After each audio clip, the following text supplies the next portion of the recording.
Hello everybody, Glass Half Dead here, and today we have the Drukhari review. Of course, the Drukhari from the Soulshackle Kill Team box are called Hand of the Archon. Now I have to make a small proviso. I don't have the box with me, so I didn't have the chance to make any of these models. Normally when I do these, I never really, I don't do a battle report day one, but I do, for my own sense of pride, make all the models normally, but I could not do that this time. GW did not send me the box in time. In fact, right now, I'm in Canada at Play on Tabletop, so go check them out. But this is all recorded the week before, and I've only had access to a watermarked, with my name, PDF, so I'm working off of that. But of course, all of the rules are correct, and just so you know, GW does not get to review my video before I release it. So there you go, they don't control my words, but thanks to them for sending it to me. I have a tendency to natter, so let's get straight into it. I know what you want to see. Here's a Take All Comers list. They are on 25mm bases, in case you're looking at kit bashing. And when it comes to kit bashing, we'll see my team that I fully kit bashed from just a Cavalite box and a few special characters, because I like to get funky with my hobby sometimes. Building, not painting. Sorry about the painting. Take All Comers list. Build one of each specialist, plus one additional regular Cavalite warrior with a splinter rifle. Your leader has many different loadout possibilities. However, I would suggest the default loadout for the Take All Comers is a blast pistol and a venom blade. Pretty good all round thing there. We'll get into the stats in a second. You can also then swap out a gunner and a heavy gunner. You can either take a blaster and a shredder, or a blaster or a shredder, or a splinter cannon, and a splinter cannon and a dark lance. Is that what it's called? Maybe.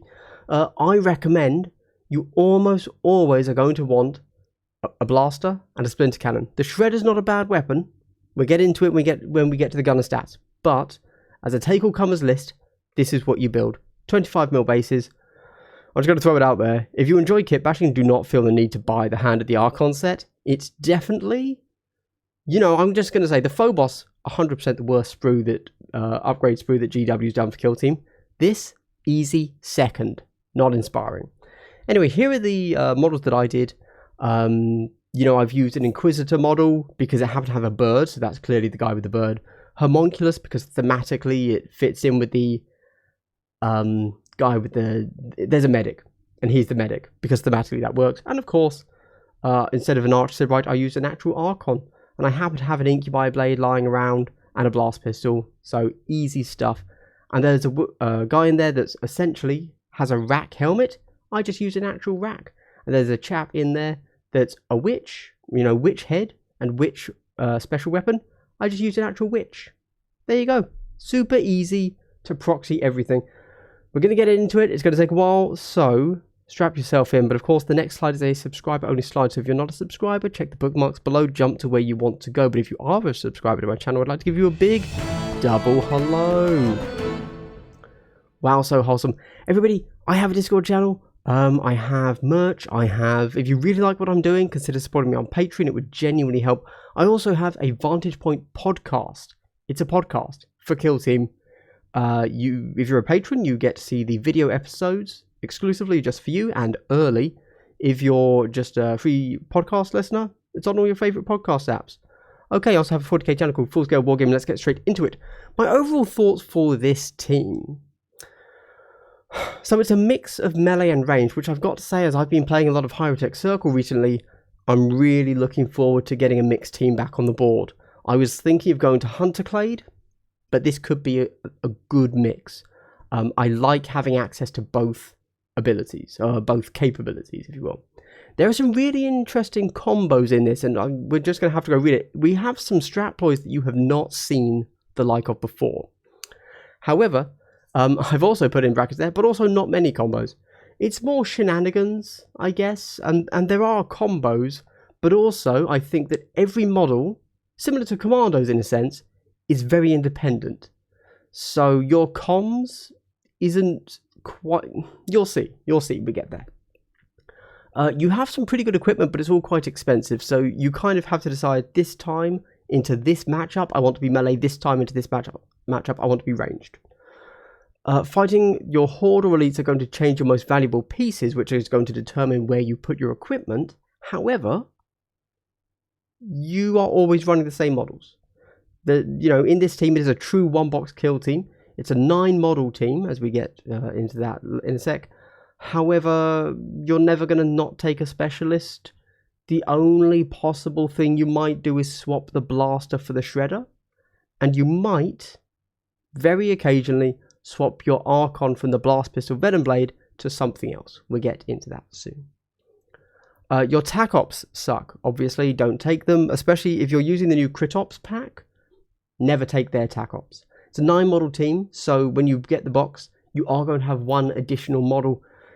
If you're not kit bashing, it can only be built as an additional Cavalite Warrior, but you will never take 2 Cavalite Warriors. Want to be clear on that. You're always taking all of the specialists.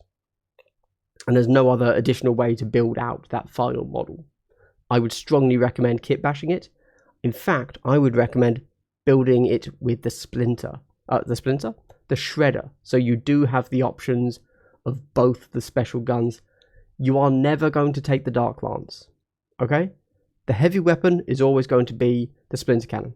Right. So here's the limiter. You can only ever take 2 Darklight weapons. Now this is going to be interesting. So Darklight weapons are the Blast Pistol, the Blaster, and the Dark Lance. We'll talk about that more in a second, but like I say, you are never, ever going to take the Dark Lance.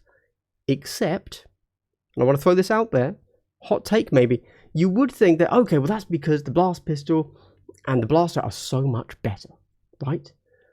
But I've also said that sometimes, occasionally, on the Archon, you might not want to take the Blast Pistol. So you then might think, oh, okay, so on the few times I don't take the Blast Pistol, then I'll swap in the Dark Lance. No, you do not do that. So you genuinely don't need to build the Dark Lance. Hence, build your 10th model as the Shredder, because you might take that. So these guys have some shenanigans, the fun mind games and tricks in the form of ploys and also the occasional ability. I think it's pretty cool. We'll get to that. Will they be strong enough? You never quite know. However, just for the purposes of this video and for fun, I'm going to say I think this team is going to settle in the 45 to 50%. I don't think they're going to dominate things. I think they'll be okay. I think of the 2 teams, the Hand of the Archon and the Drukhari team and the Arbites team, they are the weaker team. Not hugely, but they are. Operatives, it's a 9-man team. You can take your leader as either assault or range. You can give your Archon a splinter rifle. Don't. But you can. But don't. But you can. But you're always going to take all the specialists. Don't. You would never not take the specialists. The gunners, and I mean, Frank, as I've already said, the gunners are the only options. Your TacOps are Recon, Security, Seek and Destroy. I think these are going to be great. I think with these guys, really, you're not an overly fast team because you don't get fleet. Yeah, we'll get to that in a second. Next slide, in fact. There is no fleet. I think Seek and Destroy is going to play really well into them because a lot of your stuff, your ability, your power from pain, plays with killing, as does Seek and Destroy. Okay, ability. So, I speculated that much like Corsairs, they would get the fleet ability, able to do a free dash for free. They don't. That's not a thing. So this is an Eldar team that, unlike the Harlequins, who are 3 APL, and the Corsairs, who are 2.5 APL, this is a genuine 2 APL Eldar team. However, they have an ability called Power from Pain. Each time you kill an enemy with 5 or more wounds, you gain 1 pain token. And if they have 11 or more wounds, you gain 2. Quick vibe check. The only models in the game with 11 or more wounds that aren't Marines are going to be... what's the... Hunter Clade, if they take one of these Sicarians as a leader, that would be 11 wounds. The Commando Knob would have 13. And the Cryptek from Hyrotech Circle also has 13 now. So they would also be giving you 2 pain tokens. With these pain tokens, to be clear, they go on the model that gets the kill. Okay? Only that model. There is a way to swap one. Or no, not to swap one, but to generate one for somebody else. But the general rule for the normal dude is you kill a dude, you get a pain token. You can do Dark Animus, which is just give your guy an APL when you activate it. Nice. So this is a way to make your team APL 3. But of course, you're first going to have to get the kill. Vitalized Surge. After you kill an enemy, perform a free dash, even if you had charged in that turn. So you won't be able to double dash, because it's not just a magical dash after your activation, but you can do a dash within your activation even if you charged. So this is an interesting one. There's no way to charge from conceal though. So you can't charge from conceal, get a kill, dash to safety. Yeah. And then you get stimulated senses equals reroll attack or defense dice in combat or shooting. Not bad, also not something I would use. Let's be honest, we're using this for the +1 APL. 90% of the time, you're going to give your guys +1 APL. There you go, easy. We get to the TacOps, pay the soul debt. Oh, I want to be super clear. These, obviously, in all of these data sheets here, there is so much words, so many words. Oh my god, I was getting triggered. I couldn't keep it going. I have condensed. I think it was Slave Run or Contemptuous Slaughter. It was half a page of text. And I've made it 2 lines for you, okay? Anyway, pay the soul debt. When you get a pain token, and you get pain tokens by killing guys and one other way, you start a tally. If you gain 7+ tokens for a VP, gain 7 or more tokens, you get a VP, gain 9 or more tokens for 2 VP. Now, I want to be clear, with the 7+ tokens, the reality on that is that the only other way you can get, so you know, so from what you know so far, that's kill 7 guys. So obviously you're not taking this on elites, right? The only other way to get a pain token is one model when it strikes a crit in melee, and only the first time that melee, not every crit. This is the Flayer, the guy with the rack mask. He can generate an additional pain token for a model within 6 inches. That's it. And it's so per fight activation, if you get a crit, you get an additional token. So minimum, really, you're still needing to kill 5 guys. That's not guaranteed, you know, and definitely not getting 9. Slave Run, place a slave token next to an operative you've killed. Perform the pickup action. -2 inches to your move once you've picked it up. And then you get 2, pick up 2 slave tokens and you get a VP. Pick up 4 slave tokens and you get 2 VP. Slave Run is, I'm going to say, the worst TacOp in the game so far. You then also have Contemptuous Slaughter. I just want to be really clear. When you pick up one of these objective tokens that you need to get this, to get your victory points, you are -circle to your move. Just want to make that, in case my words went too fast, that's what happens.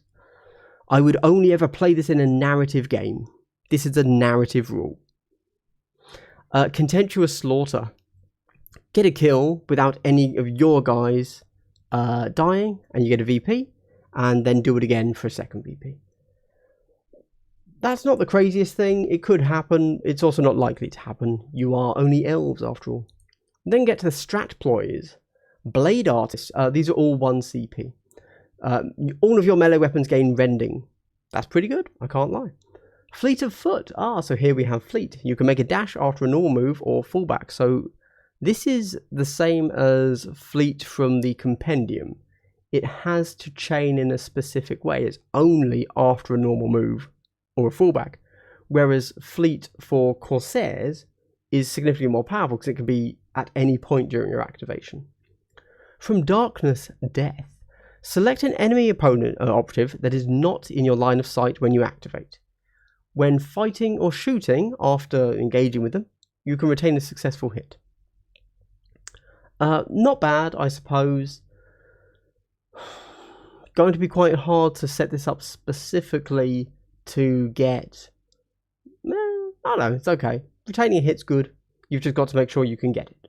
And then Denizens of Light. When concealed within 3 inches of your drop zone and more than 6 inches from enemies, you get a super conceal, which means vantage point can't hurt you. That's not bad. Although you do have to be within 3 inches of your own drop zone. So, yeah. We then go to Tac Ploys. Cruel Deception, fullback for -1 AP. Pretty normal, okay. Devious Scheme. Now here's an interesting one. When your opponent uses a ploy, whether it be strategic or tactical, you can play this ploy. The next time they use that same ploy, it is +1 CP for them to use it. And then you cannot use this ploy again until it has been triggered on the previous ploy. So if they never use that ploy again, you cannot use Devious Scheme again.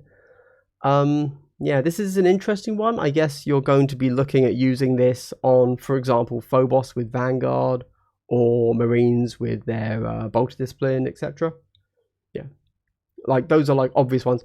Also, though, I think, you know, one of the best use cases for this is something you know your opponent specifically holds CP back for. And there are many things like that. The biggest one would be Commandos Just a Scratch. Or obviously the Void Dancers Domino Field. That's going to be real painful because now the second use of that for them is going to cost 3 CP, which essentially means they will never be able to do that again. Heinous Arrogance. You get to skip an activation. You just pass on it. Yeah, interesting. So if you need to delay if you really need to delay an activation so that you go last, maybe, and can do a nice pop out and shoot, maybe this will come in handy. Prey on the Wounded. If the enemy has half or fewer wounds in combat or shooting, reroll all dice. I hate this type of ploy. It's a bit of a win more. If I've got an enemy on half or fewer wounds, I don't need rerolls, generally. Right. We then go to the leader and the main warrior, or agent as it's called. Oh, aren't these interesting looking data cards? I made these myself because, again, I've been given a watermarked PDF, which I'm not allowed to show. And so I had the only way I could give you these, because I'm no longer able to look at the book, is by making my own data cards for them. However, if you are a $10 patron, I will give you access to these data cards. There you go. You should have access to them now. If not, it will be when I get back from my trip to Play on Tabletop and Kill Team Open. But they are all yours, these lovely digital files. If you think they look cool, you want to print them off, go for it. Okay, so let's look at the leader first, the Arch Sybarite. That's right, you are a relatively standard and expected 3-circle move, APL 2, GA 1, Defense 3, 4-up saves, 9 wounds. So, you know, as we expected, really the only shock here is that you're a 4-up save, and your normal guys are 8 wounds, which is standard for Eldar. So your blast pistol is 4 attacks hitting on 3s, 4-5, range 6, AP2. This is pretty much what we expected from a blast pistol. If you use any other pistol, the splinter pistol, which we will cover in the next slide, you would be 2 ballistic skill. So there is a negative to taking the blast pistol. I can't lie. Anyway, he has the ability Cunning. In each strategic ploys step of each strategy phase, if you pass at the first opportunity, you gain 1 CP. So, that's interesting. Now, for those of you unaware of how the strategy phase works, if both of you say pass, the phase ends. So if you pass, and suddenly your opponent sees that you've passed and says, oh, okay. It's possible. So he passed so that he gets +1 CP. But maybe he did that because he has to do that first. And I don't want him to be able to play the ploy that he does want to play, but he wanted to pass to get the CP. So I'm not going to play a ploy. And now you'll have both said pass and the strategy phase ends. Super fun little mind game. I like it. Don't know how much it's actually going to come up, but cool. Take aim is a standard thing that you can do with your normal guys. If you have access to a splinter rifle, you can perform this. It just gives you balanced. There you go. We then look at the agent. Yeah, this is You have to take one of these because there are no other options on your team. And that's it. You will never take more than one. However, a splinter rifle, in case you don't know, is 4 attacks hitting on 3s, 2/4 lethal 5 up. That's how they simulate the idea of poison weapons in this game. It's an additional crit damage and having lethal 5. So it's not bad. Like, it's not a bad gun. It's better than a standard las gun. Not as good as a bolter, but yeah, not bad. And, you know, hey, if your opponent gives you a shot and you can take aim, yeah, like, one would hope you can push through 8 damage with that gun. These are the alternatives for the leader's weapons. The reason I didn't just put these on the datasheet is because I wanted to do the loadout for the datasheet as you would see it on the board. And because I think that's what you're going to take in 90% of games, you don't need everything else that it can take on that datasheet. So, your splinter pistol is 4 attacks hitting on 2s, 2/4, range 6, lethal 5 up. It's exactly the same as the splinter rifle, but it's got a 6-inch range. There you go. If you take the splinter rifle, you only take the splinter rifle, no melee. Or sorry, you would take a ray of blades, which is like the default Drukhari weapon, which we saw on this guy here, a ray of blades, except you're hitting on 2s instead of 3s. So probably don't do that, if I'm honest. The Agonizer, but if you take the splinter pistol instead of the blast pistol, you can choose between the Agonizer and the power weapon. The Agonizer is 4 attacks, hitting on 2s, 3/6 damage, brutal, lethal 5, reap 1. There's a lot going on there. Yeah. Power weapon is 4 attacks, hitting on 2s, 4/6, lethal 5. If I'm honest, of those two, I'd probably... They're both good weapons, you know. I don't know which I'd take, but they're both good. What you'd really have to do is sit down and figure out when you actually want to be taking weapon A or weapon B, and you take it into a specific matchup. Don't randomly take these two weapons, because your Venom Blade that gets paired with the blast pistol is pretty good, even compared to these. Most teams, even with the Venom Blade, you're still killing in 2 hits. You don't need to upgrade to the power weapon or the Agonizer. And the thing I forgot to mention about the Venom Blade, is it's lethal 4+. That's 50-50 on your crits, and you're hitting on 2s. It's entirely, yeah, it's a good weapon. Venom Blade, good weapon. We then go to the gunners. So, the heavy gunner.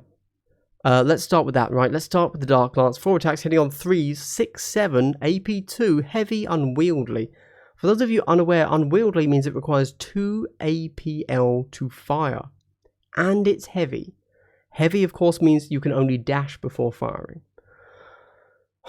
It's not great. I guess if you wanted a way to use the heavy gunner on Into the Dark is to move and guard with it and always get that guard shot. Okay, that's not the craziest thing to do. I can see that being how you want to play it. I'm not saying that's the best, but if you have to, go for it. However, the Splinter Cannon is a beast. 5 attacks, hitting on 3s, 3/5, fusillade, heavy, lethal 5 up. This is basically just a pretty good heavy bolter. Yeah, but I don't know. Pretty good, lethal 5. Can't argue with that. I like it. And then again, the Array of Blades is the standard Cabalite Warrior hitty thing. We then go to the gunner. Blaster Shredder. Again, take whichever you need. I've gone default blaster because AP2 weapon that's full range along the board with no movement restrictions is just really good. The Shredder isn't bad. It's a bolter with rending and blast 2 and 5 attacks instead of 4.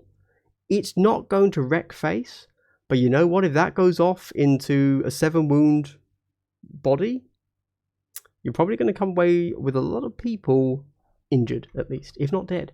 Because that rending is you're fishing for those crits, and then if you do get them, it's entirely possible you're killing a lot of guys with that.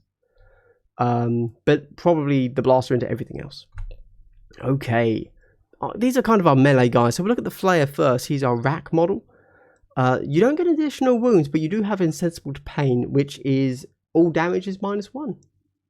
When this operative fights in combat or gets shot, -1 damage to a minimum of 1 to both damage characteristics of an enemy's weapon. So this is pretty good. Yeah, suddenly, you know, you've got guys hitting on, you know, assault intercessors hitting on 3-4 instead of 4-5, and suddenly you're actually pretty, you know, pretty tanky. And then you also get Flay. I mentioned this before. This is your first strike with a crit in melee, because you only have a melee weapon. You can put a pain token on a friendly operative within 6. It can be yourself as well. You have pain sculptors, 4 attacks, hitting on 3s, 3-5, relentless, and Flay. So here's kind of the issue. It's not like the best weapon. I think with this weapon, you have relentless. You're going to have to fish for those crits. Now, that's not always the case. Obviously, if you're going into another Eldar with 8 wounds, or if you're going into a regular dude with 7 wounds, you can kill them with a crit and a hit. 5-3, right? But anything else, you need to fish for those crits. You're rerolling everything that's not a crit.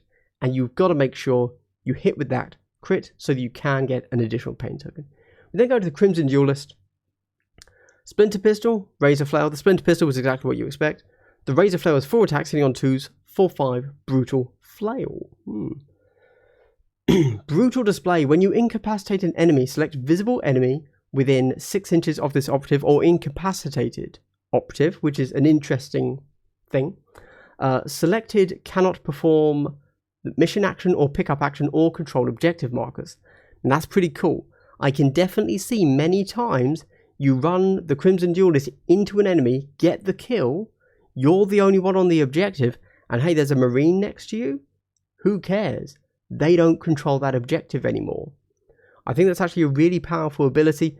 The Crimson Duelist, odd as it might sound, you're going to want to, I don't want to say use in a defensive capacity, that's not quite what I'm saying, but you want to hold her back and get the specific charge you want, blocking the enemy from holding a point.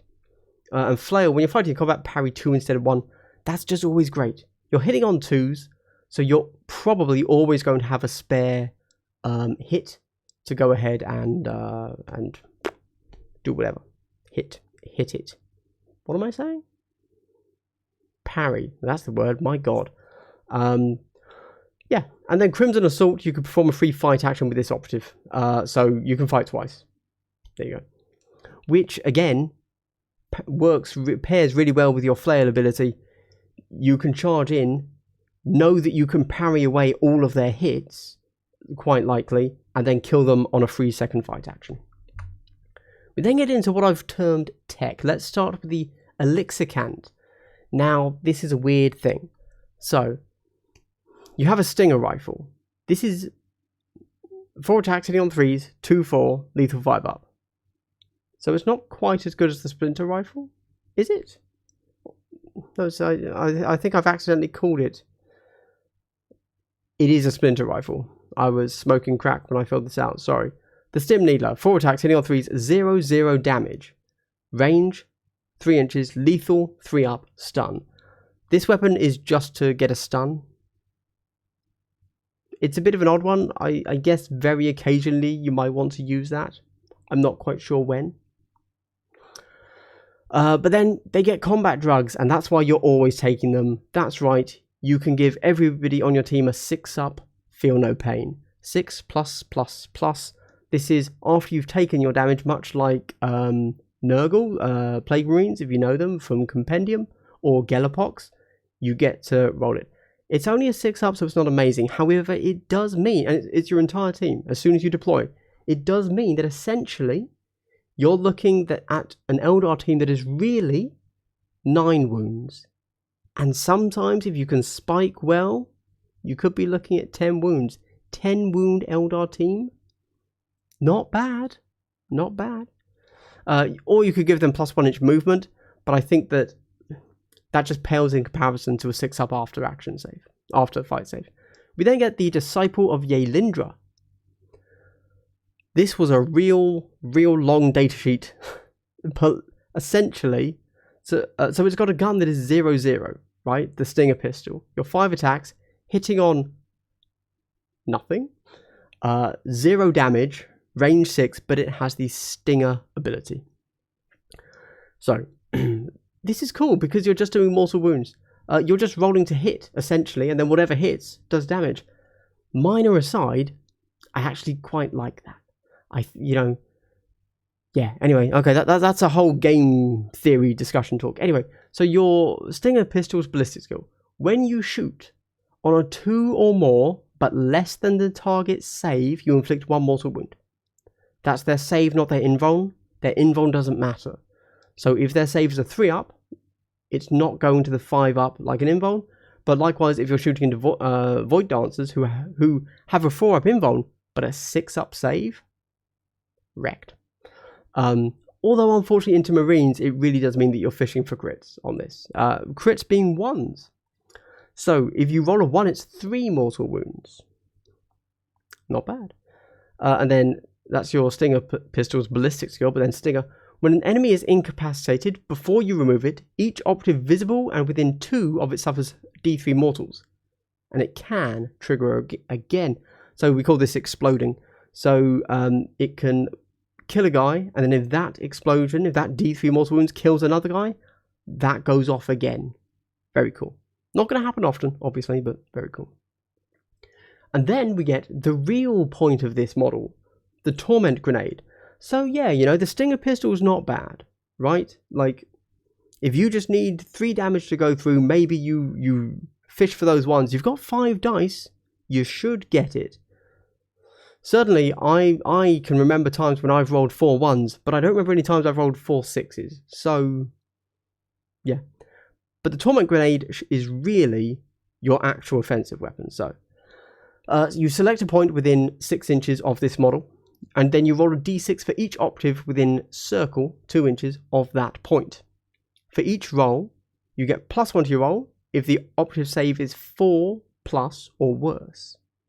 You get -1 if the operative is not visible to this operative.